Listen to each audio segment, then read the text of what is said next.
Inclusive, falando em suspeição de juiz, em substituição de juiz, eu quero trazer juiz e Deltan Dallagnol nesse balde de assuntos que a gente está colocando aqui, porque Deltan achou ruim que não foi atendido pelo presidente da Câmara, mas depois comemorou. Ele e Sérgio Moro, inclusive, ficaram bastante satisfeitos com o afastamento do juiz Eduardo Apio, do comando da 13ª Vara Federal do Paraná, seção judiciária, onde estão os processos da Lava Jato, né?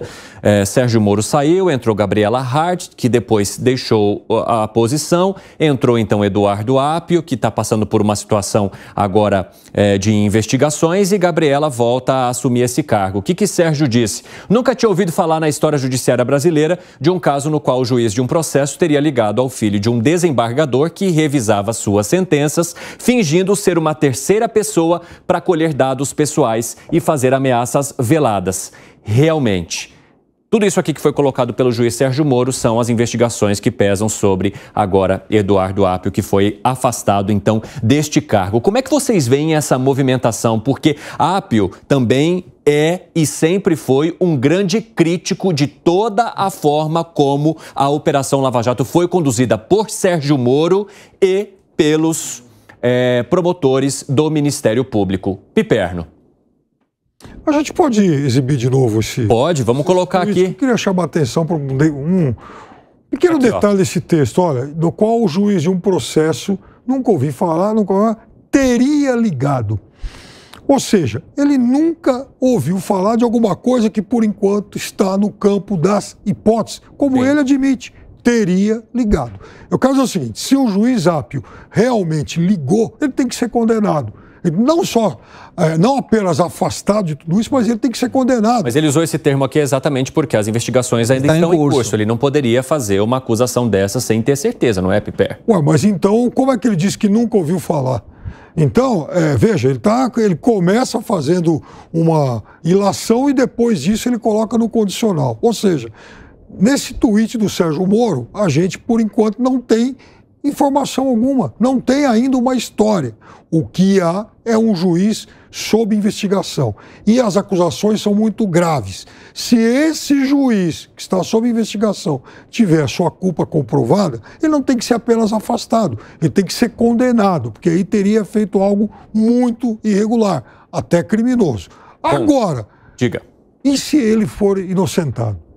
Exatamente, a investigação agora vai avançar para esse caminho. Mas como é que vocês veem o afastamento desse juiz, que foi um grande crítico de Sérgio Moro, da forma como ele atua, que inclusive reverteu muitas das questões que foram impostas pela Lava Jato? Alan Gani. Então, há bastante indícios aí, né? É o juiz que assinava com Lu 22, é o juiz da doação dos R$13. Segundo a Polícia Federal, as vozes são muito parecidas, né, tentando intimidar o filho do desembargador. Ele afirma que ele usava essa senha no sistema até recentemente como uma forma de protestar por um processo que ele acredita ser irregular. É inadequado. Que foi o que levou à prisão do presidente Lula. É inadequado, né? Mostra a preferência política dele, fazendo aí, e juiz não pode fazer atividade político-partidária, ele acaba se entregando aí, gerando aí uma grande suspeita, os R$13, porque colocou mais do que o Moro fez, porque ele também não fez isso? Não, o Moro não fez isso, não? Piperno. Claro que não. A Vaza Jato mostra uma outra coisa. Por que ele fez isso?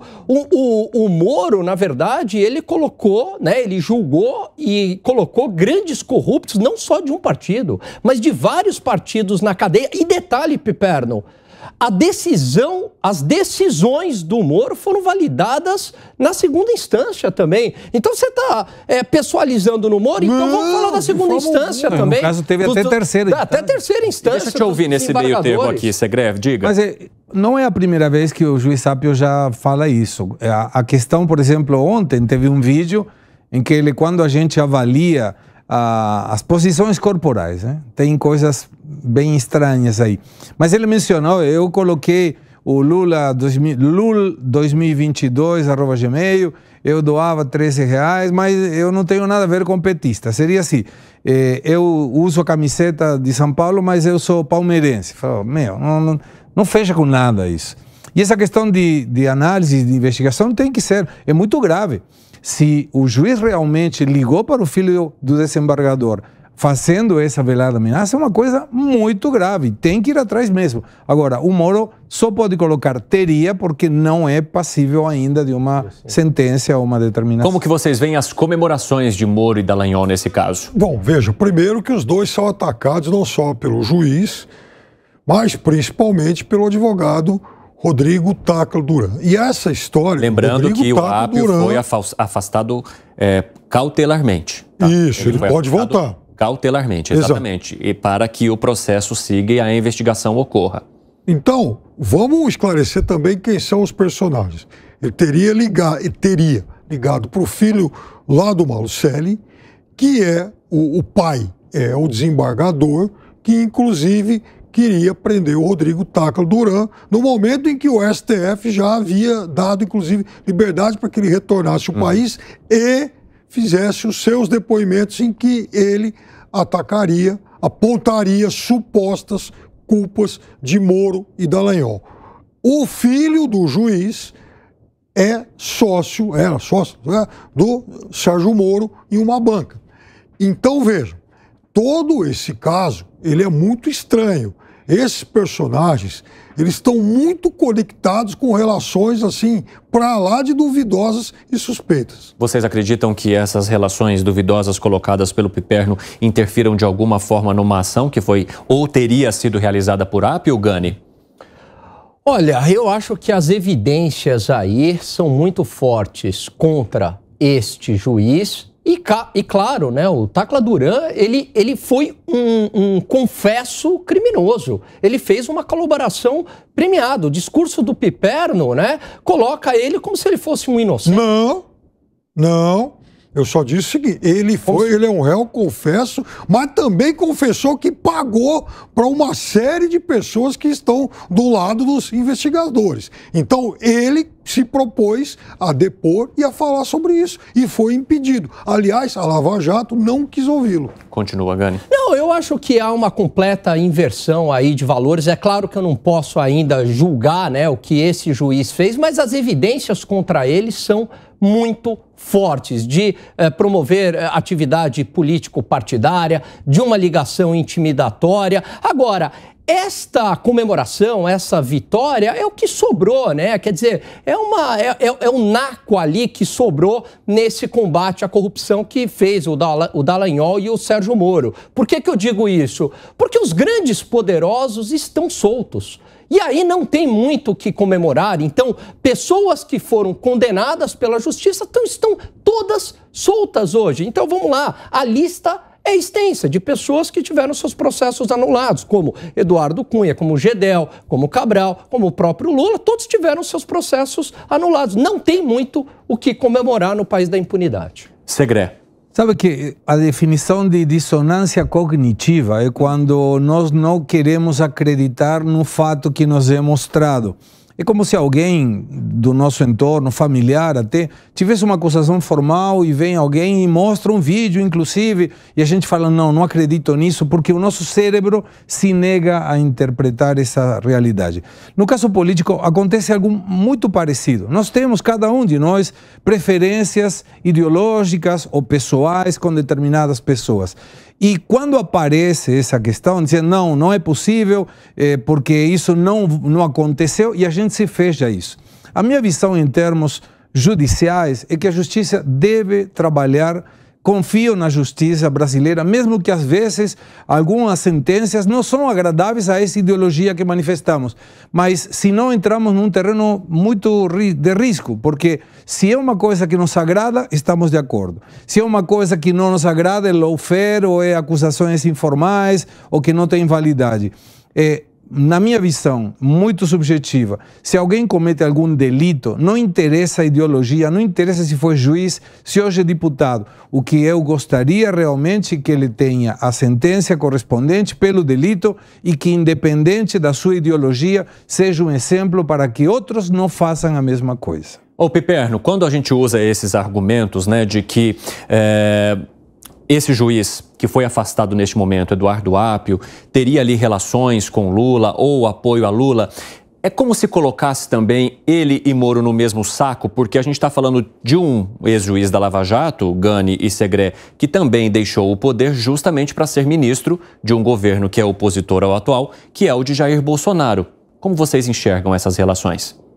Então, veja, eu acho que quando o Sérgio Moro fez todo o trabalho da Lava Jato, ele não tinha pretensões políticas, né? A própria dinâmica ali dos fatos o levaram a isso. Aliás, nem dava para ele ter pretensões políticas. Por quê? Porque ele nem imaginava que o presidente Jair Bolsonaro seria eleito. E foi eleito e tão pouco ele imaginava que o Jair Bolsonaro iria convidá-lo a ser ministro. Então existe toda essa narrativa que foi construída, que ele fez todo aquele trabalho já vislumbrando um cargo no Ministério da Justiça, mas isso, de novo, é um exercício de futurologia, assim como foi feito no julgamento do Dallagnol. Então, ou é a narrativa da futurologia, ou é o julgamento do TSE que é baseado em futurologia, então não se sustenta. O que o Sérgio Moro fez à frente como juiz, fez um trabalho técnico exemplar, ao meu ver. Esse argumento te convence, Piperno? Não, ele não fez nenhum argumento técnico exemplar. O Sérgio Moro, ele foi um advogado, aliás, ele foi um juiz que já em 2015, principalmente em 2016, quando ele percebe que os ventos políticos tinham virado, veja, ele tem uma atuação que é muito sincronizada aos grandes acontecimentos políticos daquele momento. Algumas das grandes operações do Sérgio Moro, elas coincidiam, por exemplo, com manifestações que tinham sido marcadas. Por exemplo, quando ele autoriza aquela covarde condução coercitiva do Lula, algo que inclusive depois foi proibido. Ele faz aquilo 2, 3 dias antes de uma mega manifestação pedindo impeachment. Então, veja, muitos desses atos serviam exatamente para, de alguma forma, anabolizar esses grandes movimentos. Piperno, o Lula abusou de recursos antes da condução coercitiva. Aliás, ele fez uma condução coercitiva para decretar uma prisão preventiva. Não tem nada a ver uma coisa com a outra. Condução coercitiva era um artifício covarde contra alguém. Contra alguém que jamais se negou a depor. Condução coercitiva é quando você pega alguém obrigatoriamente e leva para depor. Piperno. Em que momento o Lula se recusou a depor? Ele foi condenado. Não. Mas naquele momento não havia nenhuma condenação. Foi quando declarou incongruência. Mas é um instrumento da justiça que ele poderia usar. Que foi, aliás, é um depois instrumento... de 40 recursos que o Lula abusou. Um instrumento para aumentar o show, porque ele poderia marcar o depoimento, o Lula iria, como foi em todos. Mas, Piperno, eu quero saber de você, isso coloca a APIO e Moro muito próximos em relação a apoios a possíveis candidatos ou presidentes eleitos? Eu não sei o que o APIO pretende da vida. Inclusive, agora há pouco, a Mônica Bergamo disse que, inclusive, ele tentou contatos com o governo e ninguém do governo quis falar com ele. Então, eu não sei se ele tem relações próximas ao governo. Não sei. Agora, de fato, ele é um juiz sob suspeita que tem que ser investigado. Tá, mas por que deveria o juiz Apio buscar algum contato com alguém do governo? É estranho já de por si. Não há nenhuma necessidade. Qual seria o objetivo? Olha o que está acontecendo comigo e eu coloquei Lula 2022, ou eu aportei R$13. Não tem muita lógica. Se é uma questão judicial e ele faz parte da família judicial, deve permitir que a justiça investigue, inclusive a ele. Não ligar ou mandar WhatsApp para alguém do governo. Conclua. Eu acho isso péssimo, concordo com você, não sei que tipo de apoio ele foi buscar. Agora tem uma coisa. Fatos estranhos também ocorreram no âmbito do TRF4. Vou te dar um exemplo, Segredo. Um juiz plantonista, um desembargador, um juiz de segunda instância, um plantonista de segunda instância, né? Um cara de segunda instância, num final de semana qualquer lá, ele autorizou a libertação do Lula. O que aconteceu naquele final de semana? E aí, inclusive, o STF... Vamos lá.